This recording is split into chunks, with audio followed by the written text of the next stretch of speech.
नमस्कार, मैं हूं श्वेता मिश्रा और आप देख रहे हैं बिग फाइट लाइव। अगर दिल से चाहो तो क्या नहीं हो सकता है, चाहे वो खेल का मैदान हो, कोई प्रतियोगिता हो या फिर राजनीति।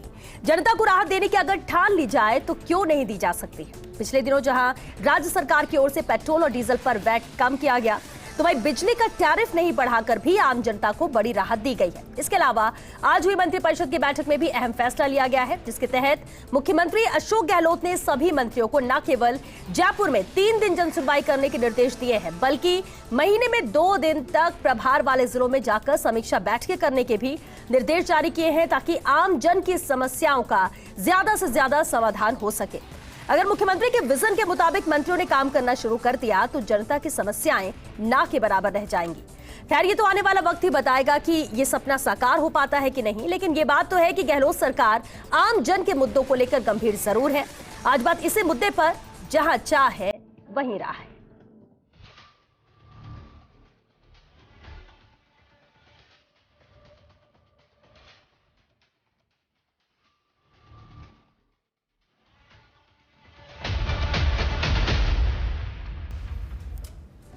और चलिए, इस खास मुद्दे पर चर्चा के लिए बेहद खास मेहमान भी हमारे साथ जुड़ चुके हैं। कांग्रेस नेता आर तिवारी जी हमारे साथ हैं, बीजेपी नेता राखी राठौर जी हमारे साथ हैं और साथ ही राजनीतिक विश्लेषक महेश शर्मा जी भी हमारे साथ जुड़ गए हैं। बहुत स्वागत है आप सभी का बिग फाइट लाइव में।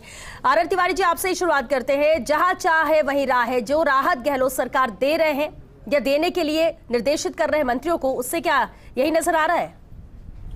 देखो श्वेता, जननायक अशोक गहलोत देश के पहले मुख्यमंत्री हैं। कोरोना काल में भी इन्होंने बेहतरीन काम किया। देश के प्रधानमंत्री जी को इनको सराहना पड़ा। भारतीय जनता पार्टी के स्थानीय नेताओं को बात उनके पेट में नहीं फंस पा रही है। राजस्थान में बिजली की दरों के मामलों में भारतीय जनता पार्टी ने अभी कुछ दिनों पहले बहुत हल्ला मचाया था। देश में सबसे महंगी बिजली है, देश में सबसे महंगी बिजली है। मंत्रिमंडल के पुनर्गठन के बाद में फिर ऐतिहासिक फैसला लेते हैं जननायक, और पहली बैठक में कहते हैं कि हम बिजली की दरों को नहीं बढ़ाएंगे, कृषि को, घरेलू को, उद्योगों में कोई किसी प्रकार की बढ़ोतरी नहीं होगी। कितना बड़ा फैसला, लाखों उपयोग जो है इसका। तिवारी जी, आपकी आवाज जरा साफ नहीं जा पा रही है, आपके पास वापस रुक करेंगे, लेकिन सबसे पहले महेश शर्मा जी का रुख जरूर जानना चाहेंगे, राजनीतिक विश्लेषक हैं। महेश शर्मा जी, देखिए, 2 तरह की बातें, बीजेपी भी अपना पक्ष रखेगी या इसे लेकर जो मीटिंग हुई है, पहली बैठक आज हुई है, उसके बाद भी निर्देशित मंत्रियों को किया गया है, दरवाजे खुले रखने की बात कही गई है, बिजली की दरें नहीं बढ़ाने की बात की गई, तो जो यहाँ पर राहत आम जन को दी जा रही है, क्या आपको नजर आ रहा है कि अब चाह यही है कि आम जन को राहत मिले और इसलिए ऐसे फैसले? देखिए, चाह का जहां तक आपने कहा है तो चाह इनकी भी है, सरकार की भी चाह कि वापस से वो दोबारा से कांग्रेस सरकार बनाए। एक चाह सबसे पहली ये है जी। और दूसरा चाह, इसमें चाह के रूप में वो राहत दी जा रही है। इसमें सबसे बड़ी बात ये है कि ये जो राहत है वो इस दौरान के बिजली की जो इस समय मतलब कहते हैं बहुत एक आवश्यक उपभोक्ता वस्तु है, इसको उसके दाम अगर नहीं बढ़ाए हैं तो इसके मकसद ये था, इसका मकसद जो रूप से ये है कि आम लोगों को राहत मिले। लेकिन जो कांग्रेस सरकार ये मैसेज देना चाह रही है कि जो 2023 का जो चुनाव किसी न किसी रूप में हम वापस से जीतें और सत्ता प्राप्त करें। और इसके लिए चूंकि किसान इस समय केंद्र सरकार के खिलाफ जा रहे हैं, तो इस केंद्र सरकार के खिलाफ जो जिस तरह से तो ज्यादा से ज्यादा ऐसे राहत दी जाए जिससे आम उपभोक्ता के साथ साथ किसान भी प्रसन्न हो, और इसी के कारण में बड़े तेजी के साथ फैसले लिए जाएंगे। सवाल ये है कि अभी से इम्प्लीमेंटेशन किस स्तर पर किया जाएगा। राहत तो दी जाती है, लेकिन राहत आम आदमी तक समय पर उपलब्ध रहेगी तो इसका एक मैसेज जाएगा। तो चाह इस समय वापस से कांग्रेस की ये है कि हम फिर से सत्ता में 2023 में सत्ता में आए, इसके लिए रियायत तो करनी पड़ेगी। जी बिल्कुल महेश जी। राखी जी, मंत्रिपरिषद की बैठक के बाद भी कई फैसले और इन दिनों जो फैसले लिए जा रहे हैं, बीजेपी इसे किस तरह से देखती है? क्या वाकई में आप मान रहे हैं कि अभी कुछ बेहतर जरूर किया जा रहा है आम जन के लिए, या फिर इनकी मंशा कुछ और? देखिए श्वेता, मैं आपको याद दिलाना चाहूंगी 1998 का जननायक का वो स्टेटमेंट, जबकि उन्होंने पहली बार मुख्यमंत्री पद की शपथ ली और उन्होंने कहा कि राजस्थान आने वाले समय में देश में सबसे सस्ती बिजली देगा, बिजली के मामले में आत्मनिर्भर रहेगा। लेकिन मुझे अफसोस है कि तीसरी बार मुख्यमंत्री बनने के बाद भी आज राजस्थान की जनता जो है वो देश में सबसे महंगी बिजली का दंश झेल रही है। आज राजस्थान इलेक्ट्रिसिटी रेगुलेटरी अथॉरिटी के जिस डिसीजन की आप बात कर रहे हैं, मैं पूछना चाहती हूं कि उसके अंदर फिक्स चार्ज की बात उन्होंने कही कि आगे आने वाले समय के अंदर हम लोग फिक्स चार्ज को नहीं बढ़ाएंगे, लेकिन मैं पूछना चाहती हूं क्या सरचार्ज के रूप में या सेस के रूप में बिजली जो है उसकी दरों की बढ़ोतरी राजस्थान में नहीं होगी? आज राजस्थान के अंदर कांग्रेस सरकार ने आने से पहले यह कहा था कि बिजली की दरों में बढ़ोतरी नहीं की जाएगी, लेकिन अफसोस इस बात का है कि 9 बार सरचार्ज लगा करके राजस्थान की जनता के ऊपर हमने कभी बिजली की दरें नहीं बढ़ाई। किसानों की बात कर रहे हैं ना सर, मैं किसानों की बात का जवाब दूंगी। ये बताइए 31 महीनों तक जो किसानों को सब्सिडी मिलती थी भारतीय जनता पार्टी की सरकार के अंदर, वो 31 महीने तक उस सब्सिडी को आप लोगों ने रोक के रखा। भारतीय जनता पार्टी तो देश के करोड़ों लोगों को लूट रही है। श्वेता, मैं ये चाहूंगी कि एक बार में बात करेंगे तो मुझे लगता है सब लोग बात कर पाएंगे। इस तरह की बात आप मत कीजिए। सबसे महंगा राजस्थान की बात कर रहे हैं, राजस्थान में फोकस करते हैं, फिर बाद में केंद्र की बात करेंगे। जिस मुद्दे पे बात कर रहे हैं तिवारी जी, अभी जिस मुद्दे पे बात कर रहे हैं सरकार द्वारा, तिवारी जी वापस आपके पास आएंगे ना, इनकी बात का आप जवाब दीजिएगा। पहले अभी किसानों की हितैषी जिस तरह से महेश जी भी बात कर रहे थे, किसानों को रुझाने की कोशिश जो है वो कांग्रेस सरकार कर रही है, लेकिन 31 महीनों तक किसानों को जो सब्सिडी मिलती थी उसका रोक अगर किसी ने किया तो वो कांग्रेस ने किया। पिछले साल का मैं आंकड़ा बताऊं तो रात को बिजली जो दी गई किसानों को, उससे 300 लोग जो है 300 किसानों की डेथ हुई। किससे? सर्वदंश से। और अभी भी ऐसा हो रहा है। जो डिसीजन आज हुआ है उसके अंदर उद्योगों को आपने महंगी बिजली दे दी। आप कहते हैं रेवेन्यू नहीं है राजस्थान के अंदर। आप मुझे बताइए श्वेता, कैसे रेवेन्यू आएगा अगर आप महंगी बिजली देंगे? इस समय महंगी, इस समय सस्ती, उसके अलावा पेट्रोल डीजल महंगा देंगे, कैसे रेवेन्यू आएगा आपके राजस्थान के अंदर? और राजस्थान की जनता का क्या दोष है? क्या यही दोष है कि राजस्थान में रहती है वो, इसीलिए इतना महंगा पेट्रोल, इतना महंगा डीजल होगा?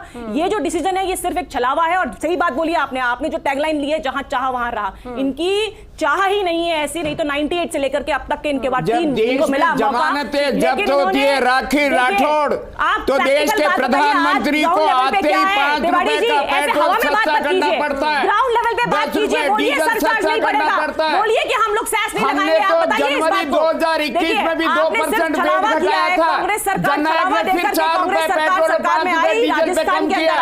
राजस्थान की जनता को हम सुशासन देना चाहते हैं। ठीक है तिवारी जी, ठीक है, अच्छी बात है। आम जन की राहत की बात है, फैसले केंद्र सरकार भी ले और राज्य सरकार भी ले। जनता यही चाहती है जहां राहत मिलेगी तो वो उसकी वाहवाही भी करेगी, तारीफ भी करेगी। लेकिन अगर सवाल ये उठ रहा है कि चाप, क्योंकि अब 2 साल और है, काम करना है, मंत्रिपरिषद का भी नया चेहरा, मंत्रिमंडल का नया चेहरा बन चुका है, बैठक ली जाती है और इस ओर फोकस किया जाता है, तो क्या वाकई में जनता के हित में ही ये सब चीजें की जा रही हैं, या फिर चुनाव और आगे दोबारा जीत 2023 इन सब पर भी नजर है? 2023 का लक्ष्य तो कांग्रेस की सरकार का है। ये दोबारा ये जो मिथक बना हुआ राजस्थान में 30 साल से एक बार बीजेपी एक बार कांग्रेस, अब की बार जननायक ने सिद्ध किया है। कोरोना के 18 महीनों के बावजूद हमने भारतीय जनता पार्टी के उपचुनाव में 7 विधानसभाओं में हमने 5 जीती है। और अभी इसी महीने के 2 तारीख को चुनाव है, राखी को पता होगा, बल्लभ नगर में जमानत जब्त हुई है। और ये तो नए फैसले आ रहे हैं। फैसलों के बाद में क्या होगा? राजस्थान की जनता कितना अटूट प्यार करेगी कांग्रेस के साथ में। ये 3रे नंबर पे रहते हैं, 4थे नंबर पे रहते हैं, चिंतन शिविर लगाते हैं, मोदी का चेहरा दिखाते हैं, लेकिन मोदी के चेहरे को राजस्थान की जनता प्यार करने वाली नहीं है। राजस्थान के जननायक ने फिर संकल्प लिया है और आज ही पहली मंत्रिपरिषद लेकिन एक बैठक में महेश जी के साथ में आपका मेल जोल रहना चाहिए। बिल्कुल, इसी पर ही सवाल है महेश शर्मा जी। ये जो खास निर्देशित किया गया है कि आपको जन सुनवाई करनी होगी, 3 दिन आप दरबार लगाएंगे, प्रभारी जो जिले हैं वहां पर भी जाएंगे, आम जनता की सुनेंगे, ये मैंडेटरी किया गया है। इस फैसले को आप कैसे देखते हैं? क्या कुछ मंत्री इस पर ध्यान नहीं दे रहे थे? या जो शिकायतें आ रही थी कि जनता के लिए द्वार खुले हैं, इसकी बात तो कही जाती है, लेकिन जनता की ही सुनवाई नहीं होती उनके दर पर। महेश जी आपसे जवाब। हाँ जी, देखिए ऐसा है, ये अभी जो मंत्रिमंडल का फेरबदल हुआ है, इस फेरबदल के साथ साथ ही गहलोत सरकार की मंशा ये है कि ये जो बाकी का जो 2 साल का हमारा पीरियड बाकी बचता है, इसमें किसी न किसी रूप में हम जनता के पास एक सुशासन का मैसेज दें।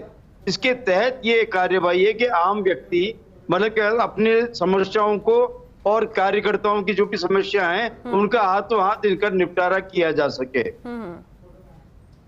ठीक है। तो ये एक मैसेज देने की एक कोशिश की जा रही है। इसमें ये अब ये कितने सफल होते हैं, किस रूप में सफल होते हैं, किस तरह से इसे मतलब कार्यक्रम को सफल बनाने की कोशिश करते हैं, ये देखने की बात हो। बिल्कुल राखी जी, से इस तरह से भी तो देखा जा सकता है कि नए चेहरे तो बन गए और सिर्फ सरकार चलाना क्यों है, ये इस मोटिव को भी ध्यान में रखना है कि जनता की सुनवाई करनी है, राहत देना है। और जिस तरह से मंत्रियों के लिए निर्देशित किया गया है कि कम से कम अब इस राह पर ये सभी मंत्री चले, ना कि अपनी मनमानी करें। जी बिल्कुल श्वेता, देखिए मंत्रिमंडल विस्तार हुआ है, मंत्रिमंडल पुनर्गठन हुआ है। इनफैक्ट उसमें अगर अपन अभी बिजली का जो मुद्दा है उसकी बात करें तो आप देखें जिस मंत्री को बनाया है उनका टेक्निकल बैकग्राउंड अगर आप देखें, मुझे लगता है कि जो टेक्निकल चीजें होंगी जो लाइट सेक्शंस में होती हैं उनके बारे में उनको जानकारी नहीं होगी। अच्छा होता अगर एक ऐसे मंत्री को ये पद दिया जाता जिसको कुछ टेक्निकल जानकारी हो, जिसे ट्रांसमिशन का वैल्यू मालूम होता, उसे टंगस्टन वायर क्या होता है इस बारे में मालूम होता। तो मुझे लगता है कि राजस्थान में जो सबसे मुश्किल काम है अभी बिजली की दरों को कम करना, जिस तरह से वसुंधरा सरकार ने घाटे को बहुत पीछे लाकर उदय योजना में लाके खड़ा किया था, आज फिर हम 90,000 करोड़ के ऊपर घाटे पे लाके खड़ा कर दिया है। तो मुझे लगता है कि इससे भी बहुत ज्यादा फायदा जो है वो आम जनता को होने वाला नहीं है। दोहरा चरित्र कांग्रेस का हमेशा से रहा है। प्रियंका गांधी जी जहां पर यूपी में कहती है कि 40% रिडक्शन होना चाहिए बिजली को बिलों में, लेकिन यहां पर सबसे ज्यादा दरें अगर हैं तो राजस्थान के अंदर है। और मैं तो ये चाहती हूं कि सिर्फ फिक्स चार्ज नहीं, सेस में भी ये गारंटी दें कि सेस की बढ़ोतरी नहीं करेंगे, ये भी गारंटी दें कि सरचार्ज की बढ़ोतरी नहीं करेंगे, और जो बढ़ चुकी दरें उनको भी तो कम कीजिए। आज प्रॉब्लम क्या है श्वेता की जो छीजत हो रही है उसकी भरपाई जो है वो आम जनता को करनी पड़ रही है। जो छीजत हो रही है, जो चोरी कर रहे हैं बिजली, उसकी वजह से जो लॉसेस हो रहे हैं उसका भरपाई जनता क्यों करे? आप पकड़ते क्यों नहीं है? आप कह रहे हैं कि इन्होंने ये कहा कि दरें बढ़ाएंगे नहीं, लेकिन इनको जो है दरें उसमें कटौती करनी चाहिए, डिडक्शन उसमें होना चाहिए, तब राहत मिलेगी। सुझाव भी है, ये कह रहे थे ना वैक्सीन हम खरीदेंगे, हमारे पास में बहुत सारा पैसा है, जिसका युवाओं की जो वैक्सीन थी वो मुख्यमंत्री जी खरीदना चाहते थे, तो क्यों ना ऐसा करें कि बिजली की दरों के अंदर कम करके उस भरपाई को उसमें खर्च कर करके कम से कम राजस्थान की जनता को तो हम राहत दे ही सकते हैं। तिवारी जी सजेशन तो अच्छा है, राखी हम कर देंगे। देश के अंदर अब तमाम गैर भाजपा राज्यों के साथ में देश की नरेंद्र मोदी की सरकार जो भेदभाव कर रही है, वो इसमें हमारा हिस्सा तो दिला दो, सरचार्ज नहीं लगेगा। जीएसटी में जो हिस्सा 6,000 करोड़ रुपए वो तो दिला दो, वो आएगा। और आप कह रहे हो कि हमारे नए बिजली मंत्री को टैरिफ के बारे में, आपके यहाँ जो केंद्र में मंत्री बने हैं वो सब टेक्निकल है। सीतारमन जी कब से फाइनेंस मिनिस्टर बन गई, लेकिन उनकी क्वालिफिकेशन देखिए आप, एजुकेशनल क्वालिफिकेशन मुझे लगता है बेसिक होना चाहिए, लेकिन खैर राजस्थान की सरकार जो है इसकी मंशा में नहीं है। पंचायतों के अंदर भी इन्होंने शिक्षा को कंपलसरी किया ही नहीं, इनको लगता ही नहीं कि शिक्षा जरूरी है किसी भी काम को संभालने के लिए और किसी भी सूबे को संभालने के लिए। मुझे लगता है शिक्षा सबसे जरूरी है और पंचायतों के अंदर शिक्षा के अनिवार्यता को खत्म करके कांग्रेस ने दर्शा दिया कि शिक्षा की जरूरत नहीं है, सब हवा में चलेगा। अच्छा एक बात ठीक है, आप बहुत सारी चीजें आप कह रहे हैं कि ये चीजें होनी चाहिए, सजेशन भी आप दे रहे हैं, अच्छी बात है विपक्ष में होने के नाते, लेकिन जो राहत दी जा रही है वो भी तो बेहतर है, हम उसको भी तो अप्रिशिएट कर सकते हैं कि नहीं ठीक है, लेकिन और ये हो सकता है। देखिए आप बिल्कुल सही कह रहे हैं, राहत दी सिर्फ फौरी तौर पे राहत है। आप देखिए सेस के माध्यम से नहीं रेट बढ़ाएंगे, सरचार्ज के माध्यम से रेट नहीं बढ़ाएंगे, अभी 550 करोड़ का सरचार्ज लगना है, क्यों ना वैक्सीन का पैसा उसमें लगा करके जनता को राहत दी जाए। हम सजेशंस दे रहे हैं तो उसको कम से कम इंप्लीमेंट मुख्यमंत्री जी को करना चाहिए। और सिर्फ मंशा से कुछ नहीं होता, संस्कृत में कहा गया है उद्यमेनी सिद्ध्यन्ति कार्याणि न मनोरथे नहीं सुप्तस्य सहस्य प्रविशन्ति मुख्यमृगा। सिर्फ सोचने से नहीं होता कि काम हो जाएगा, उसको करने के लिए आपको एक्शन प्लान भी होना चाहिए। सिंह जो है वो बहुत बलशाली होता है, लेकिन उसको अपने शिकार को पकड़ने के लिए उतनी ही मेहनत करनी पड़ती है, तो मेहनत तो है नहीं ना, एक्शन प्लान नहीं है, प्लानिंग के बिना कैसे काम कर पाएंगे इसका संशय हमको है। और सजेशन भारतीय जनता पार्टी 3 साल में कोई जन आंदोलन नहीं खड़ा कर पाई। अरे आप अपने गिरबान में झांक करके देखो, जनता की समस्याओं के लिए विपक्ष को मजबूत होना जरूरी है। लेकिन अशोक गहलोत जी भी कहते हैं आप जनता के लिए सड़कों पे आओ तो सही। तिवारी जी ये तो आपके ही फेवर में है कि विपक्ष कोई आंदोलन नहीं कर रहा है, यानी कि आप जो काम कर रहे हैं वो ठीक है। इनके पास में विचार ही नहीं है, केवल सारे नेता बयान देते हैं टेलीविजन के ऊपर या प्रिंट मीडिया में। इनके यहाँ जितना विभेद, इनके यहाँ जितना आपस में बैर भाव है, वसुंधरा राजे जी अरे ठीक है, धार्मिक यात्रा के नाम पर सरकार का कुछ भी गिनाने के लिए कुछ है तिवारी जी के पास है। लेकिन तिवारी जी देखिए अब बीजेपी के अंदर क्या होता है क्या नहीं होता, उस मुद्दे पे क्यों जाए, वो उनकी पार्टी का मुद्दा है, वैसे भी सरकार अपना काम करे, सरकार को क्या जरूरत है बीजेपी से क्या कर रही है क्या नहीं कर रही है। उपभोक्ताओं को पहले अच्छी बात है, राहत दी इसलिए तो कह रहे हैं कि हाँ ठीक है, पॉजिटिव सोच रहे, सकारात्मक सोच रहे तो अच्छी बात है। भारतीय जनता पार्टी के तमाम नेताओं को, ये नेता केवल कांग्रेस को अपनी खिड़की में तो देखते नहीं, दूसरे घर की खिड़की को देख करके। महेश जी ओवरऑल इस इस जनहित के फैसलों को कैसे आप देख रहे हैं? जैसा कि आपने कहा कि चाह भी बहुत कुछ है, चुनाव के मद्देनजर भी ऐसे फैसले हो सकते हैं, लेकिन क्या आपको लगता है कि अब ये जो नया चेहरा बना, जिसमें इतनी मशक्कत करनी पड़ी, मंत्रिमंडल बनकर तैयार है, पहली बैठक होती है, एक्शन में अब सरकार नजर आएगी? बिल्कुल ऐसा है कि जहां तक जो इसके एक्शंस जो नजर आ रहे हैं अभी, जिस तरह से पदभार ग्रहण कर रहे हैं, पदभार करने के बाद में वो बता रहे हैं, अपनी मंशा बता रहे हैं, और ये मंत्रियों के द्वार पे जाकर के मतलब आम आदमी मिल सकता है, कार्यकर्ता अपनी बात कह सकता है, तो ये निश्चित रूप से इसका मैसेज जाएगा, इसमें कोई दो राय नहीं। जब तक मंत्री, जो प्रभारी मंत्री अपने विभाग के कार्यशैली का और उसकी जो शिकायतें हैं उनसे आम जन से जुड़ी हुई, अगर जब तक उनके सही मतलब उनके पास इंफॉर्मेशन नहीं होगी, तो वो उसका हल करने की भी कहां से मतलब उसके पास एक जरिया बन जाएगा। और साथ ही ये मान के चलिएगा कि सरकार की ये मंशा है कि कैसे ये कहने प्रकार ने हम 2 साल के अंदर ऐसा मैसेज दें सत्ता और संगठन की तरफ से, ताकि एक आम आदमी और हमारी जो भी विकासशील जो योजनाएं हैं आम जन तक वो पहुंचे, उसका लाभ भी पहुंचे। सवाल ये है कि इसका क्रियान्वयन और इस पे मतलब क्या कहते हैं, कितने प्रभावशाली तरीके से इस पे एक्शन लिया जाता है, ये सबसे बड़ी सरकार को देखने की है। कि सिर्फ प्रोग्राम तो बना लेते हैं, अभियान भी चला लेते हैं, घोषणाएं भी हो जाती हैं, लेकिन मालूम पड़ रहा है कि उसका अगर संदेश आम जनता तक नहीं पहुंच पा रहा, तो उसका कोई इम्प्लीमेंटेशन, कोई फायदा भी नहीं। बिल्कुल बिल्कुल, सिर्फ प्लानिंग कर लेने से नहीं होगा, उसको इम्प्लीमेंट भी करना होगा। आरती तिवारी जी, इसके लिए भी पूरी तरह से रोड मैप तैयार है? कोई मॉनिटरिंग होगी? क्योंकि बैठक में तो फैसले ले लिए, मुख्यमंत्री ने कह दिया, लेकिन कौन कर रहा है, कौन नहीं कर रहा है, ये भी कोई ध्यान देने वाला होगा? राजस्थान के 123 कांग्रेस के विधायकों ने, चाहे वो निर्दलीय रहे हो चाहे बसपा से आए हो, सबने संकल्प ले रखा है। जननायक ने और सचिन पायलट जी ने दोनों ने मिल करके कहा है ये राजस्थान का मिथक तोड़ना पड़ेगा। राजस्थान के लोगों को हम सुशासन देना चाहते हैं। देश में पहली बार राजस्थान का मुख्यमंत्री है। मैं कहना चाहता हूं राखी राठौड़ को बताओ तो सही, हम घर गांव में जाकर के लोगों की समस्याओं का हल कर रहे हैं। 31 दिसंबर तक शहर के लोगों की समस्याएं घर तक जाकर के हम उनको सुलझा रहे हैं। ये सुशासन का ही तो है। और जननायक ने बड़ी प्यार से कहा है, और ये बात भी सही है, जननायक के अगर खरे नहीं उतरेंगे उनके मंसूबों पर तो उनको जाना पड़ेगा। मैं सार्वजनिक रूप से कह रहा हूं, अगर कोई मंत्री जनता के हित की बात नहीं करेगा, जनता के साथ में मिलजुल करके काम नहीं करेगा, तो परफॉर्मेंस के आधार पर एक माना भी जाता है कि बजट सत्र के बाद एक और फेरबदल हो सकता है, तो वो जाएंगे, जो काम नहीं करेंगे परफॉर्म नहीं करेंगे।